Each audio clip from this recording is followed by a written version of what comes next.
नाज़रीन, हैदराबाद में पुरस्कार नमूने फोत थियल नौजवान पारस शाह जो मौत मथे में का सख्त शइ लगण करे थियण जी तस्दीक थी वई आहे। मेडिकल बोर्ड तरफां नौजवान जी क़बर कुशाई बाद रिपोर्ट जारी कई वई आहे, जंहिं बाद पुलिस केस जो पक्को चालान हैदराबाद जी अदालत में पेश करे छॾियो आहे। पारस शाह क़त्ल केस सेशन कोर्ट नंबर 1 जो जज अशफाक मुगल हलाईंदो। बुधणी 29 डिसंबर ते मुक़रर कई वई आहे। इन हवाले सां आर्टिस्ट शेर शाह जो चवणु आहे त मेडिकल बोर्ड जी रिपोर्ट में साबित थी वियो आहे त संदसि भाउ खे मथे में धक हणी क़त्ल कयो वियो। असांखे कातिल मुसलसल हिरासा करे रहिया आहिनि।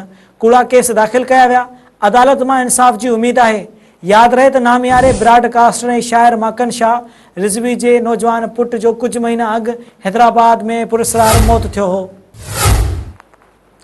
नाज़रीन, अवांखे हिकु भेरो ॿीहर आम ख़बर ॾेई रहिया आहियूं त हैदराबाद में पुरस्कार नमूने फोत थियल नौजवान पारस शाह जो मौत मथे में का सख़्त शइ लगण करे थियण जी तस्दीक थी वई आहे।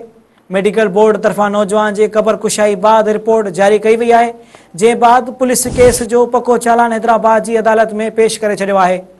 पारस शाह क़त्ल केस सेशन कोर्ट नंबर 1 जो जज अशफाक मुगल हलाईंदो। बुधणी 29 डिसंबर ते मुक़रर कई वई आहे। इन हवाले सां आर्टिस्ट शेर शाह जो रिज़वी जो चवणु आहे त मेडिकल बोर्ड जी रिपोर्ट में साबित थी वियो आहे त संदसि भाउ खे मथे में धक हणी क़त्ल कयो वियो।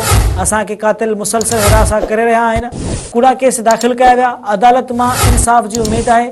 यादि रहे त नामियारे ब्रॉडकास्टर ऐं शाइर माखन शाह रिज़वी जे नौजवान पुट जो कुझु महीना अॻु हैदराबाद में पुरस्कार मौत थियो हो।